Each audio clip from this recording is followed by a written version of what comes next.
Good morning, students. Today we will continue with our chapter number 1, the plant tissues. Today we will study about the simple permanent tissues. These tissues are composed of similar type of mature cells which perform similar functions. These tissues provide support and protection to the plant. They comprise the bulk of the plant body and are of three types: parenchyma, collenchyma and sclerenchyma. Parenchyma tissue is the most common type of plant tissue that makes up of the various plant organs such as roots, stem, leaves and flowers. The epidermis, which forms the outermost covering of various plant parts, is composed of the parenchyma cells. The parenchyma tissue is made up of thin-walled living cells. Their cell wall is made up of cellulose. Each cell consists of a prominent nucleus with abundant cytoplasm. They have a large vacuole. The parenchyma cells are mostly round in shape and joined together with large intercellular spaces. The functions of parenchyma cells are: they store food and water in the roots and stem of plant. Parenchyma cells help in the conduction of water in the roots and stem of the plant. When parenchyma cells contain chloroplast, they help in the manufacture of food and are known as chlorenchyma. Cells of collenchyma tissue are found in the form of bands in dicot stems, petioles of leaves and flower stalks. They have a strong resemblance with the parenchyma cells. The collenchyma cells are either circular, oval or polygonal in shape and are living in nature. They are joined together without any intercellular spaces. They are thickened at the corner due to the deposit of additional wall matters such as cellulose and pectin. The cell of collenchyma tissue also have vacuoles. The functions are: collenchyma cells provide mechanical strength and support to the growing parts of the plant, and sometimes these cells store food for prepared by the plant. Sclerenchyma tissues are found in the hard outer covering of nuts and seeds. They are also found in stems and the veins of the leaves. The mature sclerenchyma cells do not have living protoplasm and are usually dead. There is no intercellular spaces present between the cells. Their cell walls are thickened due to the deposit of lignin. Simple pits are present in the walls of the sclerenchyma cells. Sclerenchyma are mechanical in nature, thus they provide rigidity and toughness to different parts of the plant. Lignin is a hard substance with great tensile strength, which means it does not break easily on stretching. It makes the cell wall impermeable, so important substances are unable to pass through it. The cells that are heavily lignified do not have living content or protoplasm.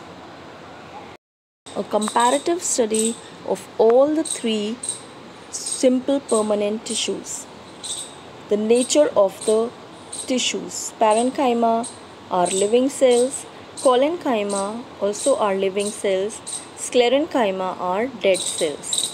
Occurrence: parenchyma are present in almost all the soft parts of the plant. Collenchyma are present in the dicot stems, petiole and beneath the epidermis. Sclerenchyma found in the hard outer covering of the nuts and seeds. They are also found in stems and veins in the leaves.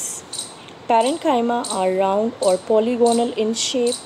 Collenchyma are circular, oval or polygonal in shape. and sclerenchyma are variable in shape. The cell wall of parenchyma is thin cellulosic cell wall. Collenchyma, uneven thickening of cellulose and pectin. Sclerenchyma, lignified secondary cell wall is present. In parenchyma, the nucleus is present. In collenchyma, the nucleus is present. In sclerenchyma, the nucleus is absent. Parenchyma has got large vacuole. Collenchyma also has got vacuoles. In sclerenchyma, the vacuoles are absent. Function of parenchyma is storage of food and photosynthesis. Function of collenchyma is to provide mechanical strength and support to the growing parts of the plant, and sclerenchyma provides rigidity and toughness to different parts of the plant. Now we will study about the complex permanent tissues. They are made up of more than one type of cells which perform together as a unit. Their main function is to conduct water and food materials to different parts of the plants. Therefore, they are also called conducting tissues or vascular tissues. They are of two types, xylem and phloem. Xylem is the water conducting tissue of the plants. It conducts water and dissolved minerals from the roots to the various parts of the plant. It also provides support to the different parts of the plant. The xylem consists of four types of cell: the tracheids, the vessel elements, xylem parenchyma and xylem fibers. Its function is to do the upward movement of water and dissolve minerals from roots to leaves. The lignified cell wall of xylem tissue provides mechanical support to different parts of the plant body. Now we will do a short activity to show that water is conducted upwards in plants. For that, the material required is a twig of petunia with white flowers and a bottle containing red color water. Gently we pull out a petunia plant with white colored flowers from the soil. We wash the root well and cut the roots under the water. Dip the cut end of the stem in the bottle containing red colored water.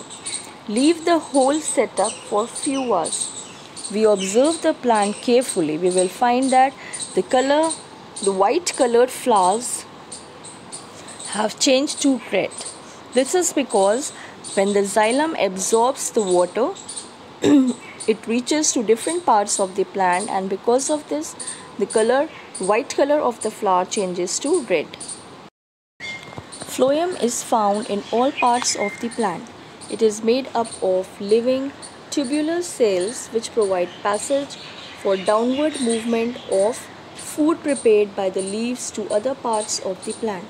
The phloem consists of sieve tubes, companion cells, phloem parenchyma, and phloem fibers.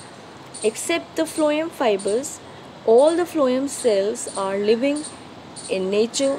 In all the cells of the phloem, sieve tubes work as the conducting channel. Now we will do a comparative study between xylem and phloem. Xylem are water conducting tissues conducting water and dissolved minerals from the roots to aerial parts of the plant. Phloem are the food conducting tissues transporting prepared food from the leaves to other parts of the plant. Xylem consists of tracheids, vessels, xylem parenchyma and xylem fibers. Phloem consists of sieve tubes, companion cells, phloem parenchyma and phloem fibers. Except xylem parenchyma, all the xylem components are dead. Except phloem fiber, all the phloem components are living in nature. Now we will do a comparative study between the meristematic tissue and the permanent tissue. Meristematic tissue is composed of small, spherical and undifferentiated cells. Permanent tissue is composed of large, differentiated cells which are of different shapes. Meristematic tissues. The cells have got dense cytoplasm. Vacuoles are nearly absent. The cells of living permanent tissue have large, centrally located vacuole. In meristematic tissue, cell wall is thin and elastic. Permanent tissues, the cell wall is thick. Each cell has a prominent and large nucleus in meristematic tissue. Nucleus of each cell is less conspicuous. Conspicuous means it's not very clear. Cell grow and divide actively in the meristematic tissues. Cells do not divide normally in the permanent tissue. Meristematic tissue is a simple tissue. Permanent tissue can be simple, complex, or specialized. Cells are living in nature in meristematic tissue. Cells may be living or dead in permanent tissue. Meristematic tissue provides growth to the plant. Permanent tissue provides protection, support, and conduction to the plant.